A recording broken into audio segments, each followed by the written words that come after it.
하나님의 말씀을 전하고 듣습니다. 성령께서 조명하여 주시고 깨닫게 하여 주셔서 하나님의 말씀을 믿고 또 순종하여 승리하는 우리 모두가 되게 하여 주시옵소서. 이 시간 함께 하심을 믿고 감사드리며 예수님의 이름으로 기도하옵나이다.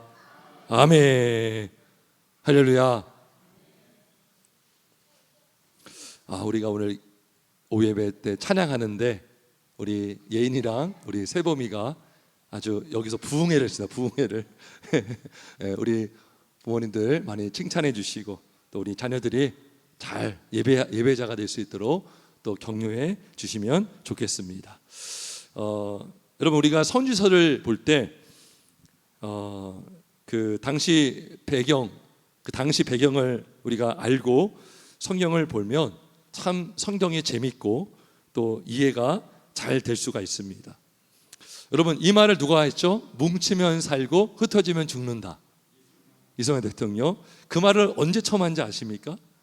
제가 알아봤더니 1948년 7월 24일 재헌국회에서 이승만 대통령이 초대 대통령으로 선출된 직후에 수락 연설을 할 때 그 말을 한 거예요. 뭉치면 살고 흩어지면 죽는다. 그럼 그때 당시가 어떤 상태였냐면 아직 이제 해방이 1945년도에 됐고, 그러고 나서도 우리나라 남북 간의 어떤 좌우 이념 갈등이 아주 심각했던 때였고, 또 건국의 과정 속에서 나라가 굉장히 혼란스러울 때 그 어느 때보다 국민이 하나 돼야 한다라고 대통령으로서 말한 것이죠. 그러니까 그 당시의 배경과 상황을 알면 이승만 대통령이 왜 그 말을 했는가를 우리는 더 피부로 와닿을 수가 있는 것입니다. 마찬가지로 우리가 선지서를 읽을 때 왜 하나님이 이런 말씀을 하게 하셨는가, 왜 에스겔이 이런 말을 하였는가라고 우리는 알 수가 있는 것입니다. 그래서 오늘은 에스겔서 17장부터 32장까지 크게 세 파트를 나눠서 말씀을 전하려고 합니다. 자, 먼저 우리 2절을 한번 읽어봅니다. 2절, 18장 2절을 같이 읽습니다. 시작.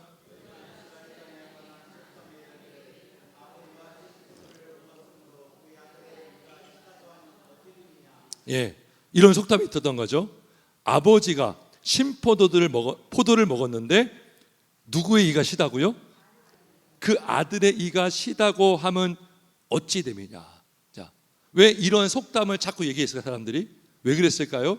자, 에스겔 선자는 몇 차 때 포로로 끌려왔죠? 2차 때. 1차 때는 다니엘, 2차 때는 에스겔. 그러면 에스겔이 포로로 끌려왔을 때 이미 포로로 끌려온 유다 사람들이 있었어요, 없었어요? 있었죠. 그러니까 에스겔은 하나님의 말씀을 받아서 유다 백성들, 바벨론으로 포로로 끌려왔던 사람들을 향해서 하나님의 말씀을 전한 것입니다. 그러면 그 유다 백성들이 포로로 끌려왔을 때 어떤 생각을 할 수 있냐면, 자, 이들도 그래, 우리가 잘못했지, 우리가 우상 섬겼지, 선자들이 하나님의 말씀을 전했을 때 우리가 하나님의 말씀을 듣지 않았지. 근데 얘들아, 가만히 있어보자. 그런데 따지고 보면 우리 조상들이 죄를 졌기 때문에 우리가 이렇게 포로로 끌려온 거 아니야? 왜 부모가 죄를 졌는데 왜 후손이 벌을 받아야 돼? 라고 하면서 그 속담을 꺼내서 얘기했던 거예요. 자, 다시 2절을 보면 아버지가 신포도를 먹었으므로 그의 아들의 이가 시다고 하면 어찌 됨이냐. 불만이 있었다는 것이죠. 포로로 끌려온 사람들이, 아니, 우리 선조들이 우상 섬겨서 우리는 피해자다, 우리가 부모 잘못 만나서, 우리가 조상 잘못 만나서 하나님의 말씀 듣지 않고 우리가 이렇게 포로로 끌려왔다. 왜 아버지가 죄를 졌는데 왜 자녀인 우리가 왜 벌을 받아야 됩니까? 라는 속담이 바로 이거예요. 아버지가 신포도를 먹었으므로 왜 아들의 이가 시다고 하느냐. 우리도 그럴 수 있잖아요. 아니 왜 아담이 죄를 졌는데 왜 우리가 죄인입니까? 왜 부모가 노름을 해서 재산을 다 탕진했는데 왜 우리가 이게 빌턴터리로 살아야 됩니까? 그런 불평을 부모님 세대, 조상 탓을 할 수가 있어요. 그런데 하나님은 우리에게 말씀하십니다.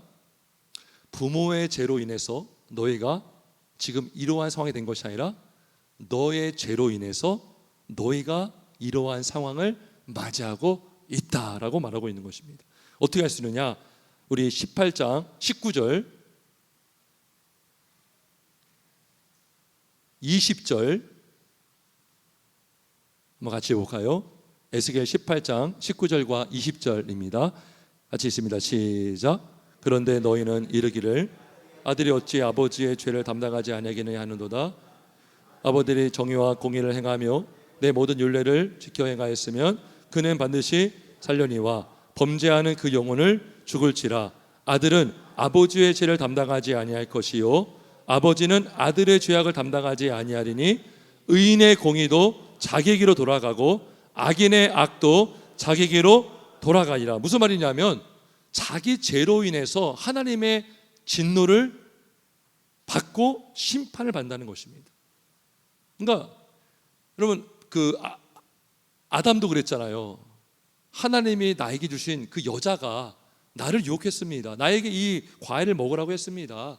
그러니까 우리의 죄성은 항상 남을 탓하고 그게요 추적하고 추적하면 어디까지 가냐면 하나님께까지 가는 거예요. 결국 하나님 때문에 이렇게 됐다라고 우리가 탓을 하게 될 때가 많다는 것입니다. 이것도 마찬가지입니다. 결국 부모를 탓하면서 하나님께 원망하고 있는 거예요. 왜 하나님 우리가 왜 벌을 받습니까? 라고 말하고 있는 것이죠. 그런데 하나님 말씀하시기를 아들은 아버지의 죄를 담당하지 않는 거다. 지금 너희가 이 벌을 받는 것은 너희의 죄로 인한 것이다. 그러니까 하나님은 뭘 원하시냐면 자손들이 부모 탓만 하지 말고 너희가 죄가 있다는 것을 깨닫고 하나님께로 돌아오라는 것입니다. 그러면 산다라고 말씀하고 있는 것입니다. 우리 21절도 한번 읽습니다. 21절 시작.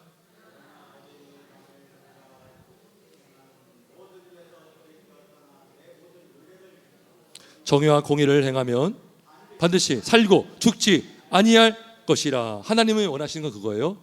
불평만 하지 말라. 왜 너희가 부모를 탓하고 조상을 탓하느냐? 너희에게는 죄가 없는지 않느냐? 라고 말씀하시면서 너희가 돌아오면, 너희가 율례를 행하고 돌아오면 너희는 살 것이다 라고 말씀을 하십니다. 30절과 31절에도 비슷한 말씀이 있는데 우리 30절과 31절 같이 있습니다. 시작. 주 여호와의 말씀이니라. 이스라엘 족속아, 내가 너의 각 사람이 행한 대로 심판할지라. 너희는 돌이켜 회개하고 모든 죄악에서 떠날지어다.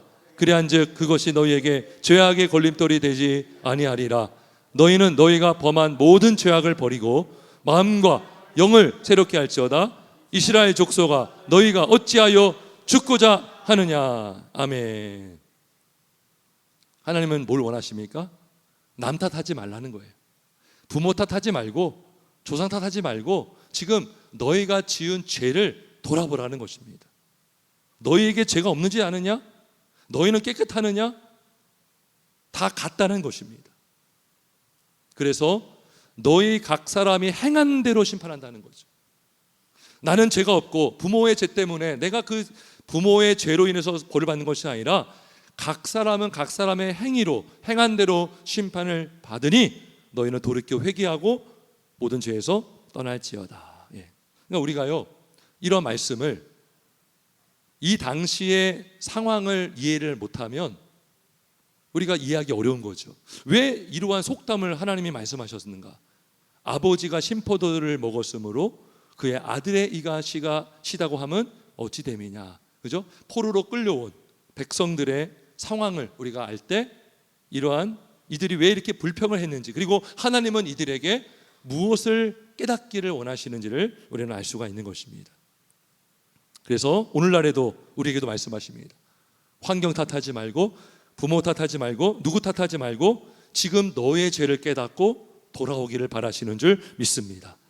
두 번째로 우리가 25장에서 28장을 보면 에스겔 25장에서 28장을 보면 이방 나라의 심판이 기록되어 있습니다. 25장을 한번 가볼까요? 24장까지는 이스라엘, 유다의 죄들을 하나님이 언급하시고 폭로하시고 25장부터 28장까지는 25장에는 암몬이 받을 심판, 또 에돔과 블레셋이 받을 심판, 26장은 두로가 받을 심판, 27장은 또 두로에 대한 애가, 28장은 두로 왕이 받을 심판이라고 되어 있는데 이들의 공통점이 있습니다. 하나님이 이들을 심판하신 공통점이 있는데 그건 바로 뭔지 아십니까? 두 글자입니다. 교자로 시 교자. 교만이죠. 교만. 여러분, 어떤 사람이 죄를 졌어요? 넘어졌어요?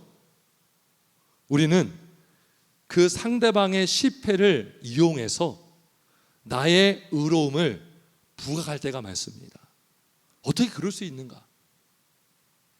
어떻게 그럴 수 있지? 막 하면서 그 사람의 실수를 더 이렇게 더 확대하면서 어떻게 그럴 수 있어? 그러면서 그 사람을 조롱하고 그 사람을 무시할 때가 있죠. 근데 지금 암몬, 두로, 에돔, 블레셋 이런 나라들이요, 유다가 멸망했을 때 그런 행동을 했다는 것입니다. 한번 볼까요? 25장 3절 한번 볼까요? 3절에 보면 3절 여기 뒷부분에 이렇게 중간부터 이렇게 읽겠습니다. 주 여호와께서 이같이 말씀하셨느니라 내 성소가 더럽힘을 받을 때에 내가 그것에 관하여 이스라엘 땅이 황폐할 때에 내가 그것에 관하여 유다족 속이 사로잡힐 때에 내가 그들에 대하여 이르기를 아하 좋다 하였도다. 유다가 황폐할 때 유다족 속이 포로 잡혀갈 때에 좋아한 거예요. 아이고 좋다 한 거예요. 자, 25장 8절 주 여호와께서 이같이 말씀하셨느니라 모압과 세일이 이르기를 유다족 속은 모든 이방과 다름이 없다 하도다. 무시한 거죠. 그 다음에 12절 에돔이 어떻게 했습니까? 12절 한번 있습니다. 25장 12절 시작. 주 여호와께서 이같이 말씀하셨느니라 에돔이 유다 족속을 쳐서 원수를 갚았고 원수를 갚음으로 심히 범죄하였다. 유다 족속을 친 거예요. 그 다음에 26장 두로는 어떤 잘못했냐? 2절을 하면 2절 같이 있습니다. 시작. 인자야 두로가 예루살렘에 관하여 이르기를 아하 만민의 문이 깨져서 내게로 돌아왔도다. 그가 황폐하였으니 내가 충만함을 얻으리라 하였도다. 이게 딱 무슨 장면이냐면 상대방의 실패를 이용해서 내가 많은 것을 가지려고 하는 거예요. 보세요. 예루살렘이 만민의 문이라고 사람들이 여겼던 것 같아요. 그런데 그 문이 깨져서 내게로 돌아왔도다. 그가 황폐하였으니 내가 충만함을 얻으리라 하였도다. 그러니까 남의 실패를 이용해서 성공하기를 바란 그 모습을 볼 수 있죠. 자, 28장 5절 한 번 더 보겠습니다. 두로 왕은 어떠한 잘못을 행했는가? 28장 5절 같이 있습니다. 5절 6절입니다. 시작.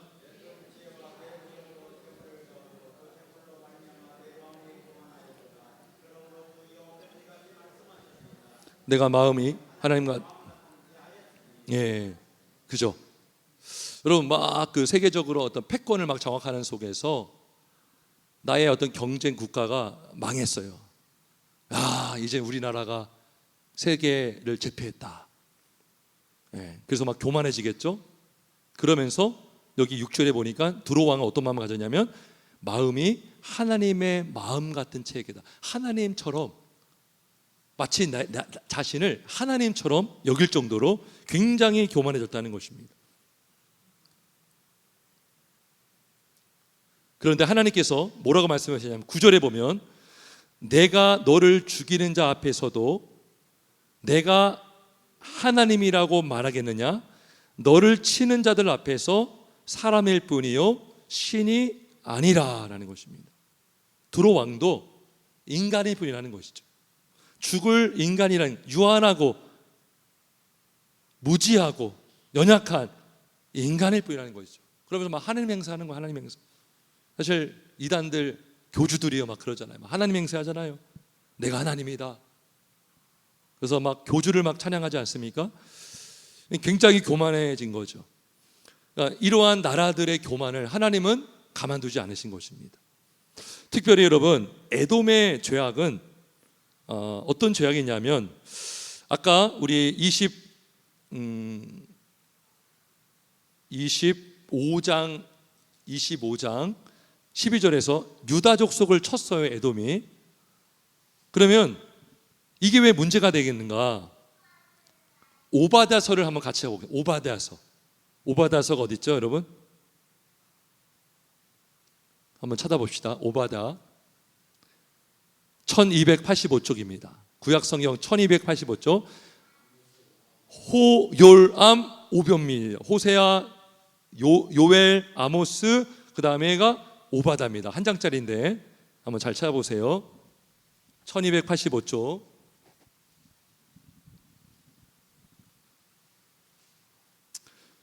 자, 오바댜 선지자가 에돔에 대한 말씀을 전한 건데,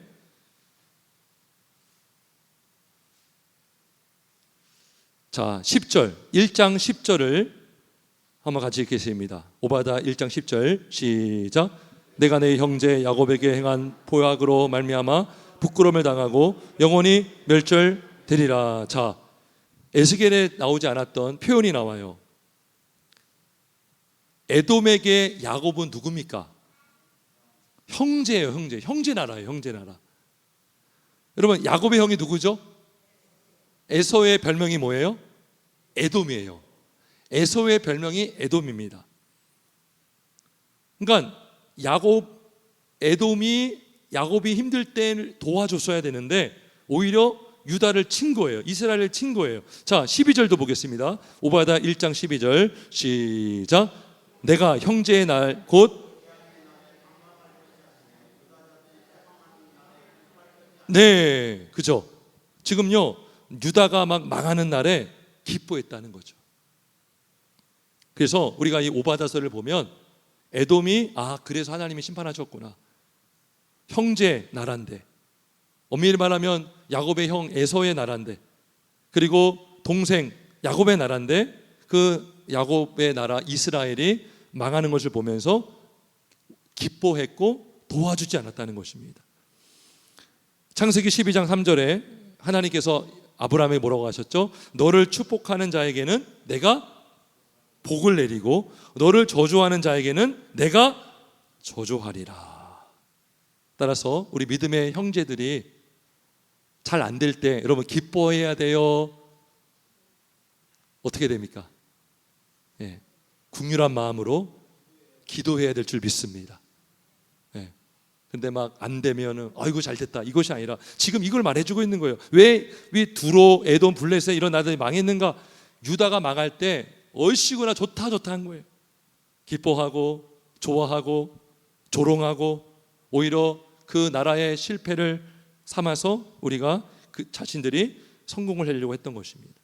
그래서 25장부터 28장까지의 핵심은 교만은 패망의 선봉이면서 동시에 상대방이 실패했을 때 조롱하지 말고 너희도 넘어질까 조심하라는 거예요. 할렐루야. 그죠? 넘어질까 조심하라는 거예요. 너도 상대방의 실패를 통해서 너도 그렇게 될까 조심하라는 거예요. 기뻐하지 말고. 그 다음에 마지막 29장부터 32장까지는 이제 애굽에 대한 심판입니다. 32장, 그다음에 29장, 30장, 그다음에 31장, 32장.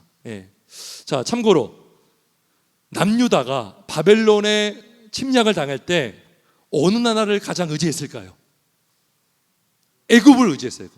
예레미야를 보면 알 수 있어요. 애굽을 가장 많이 의지했던 나라가 유다인데 사실은 애굽도 의지하면 안 돼요. 그래서 하나님께서 애굽으로 내려가지 말라, 애굽으로 내려가지 말라 그랬는데 결국에는 고관들이 예레미야와 바룩까지 붙잡아서 끌고 갔어요.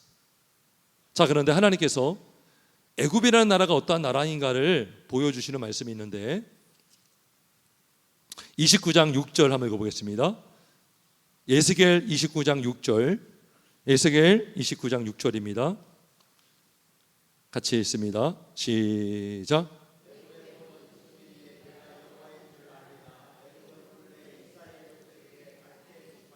아멘. 갈대 지팡이. 여러분, 갈대가 얼마나 흐물흐물합니까? 얼마나 약합니까? 네. 이스라엘 족속에게 애굽은 갈대 지팡이와 같다는 거예요.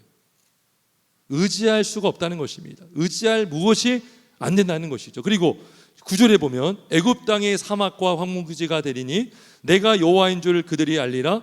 내가 스스로 이르기를 이 강은 내 것이라 내가 만들었다 하도다. 그러면서 16절, 29장 16절 같이 있습니다. 시작.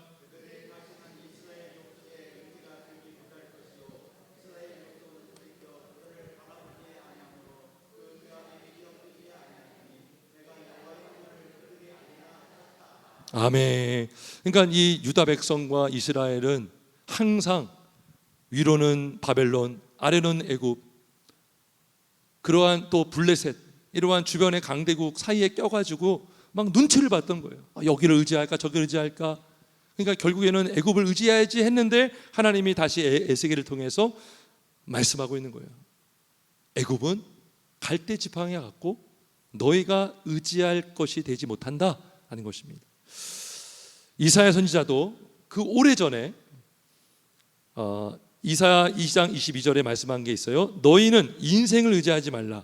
그의 호흡은 코에 있나니 새말 가치가 어디에 있느냐.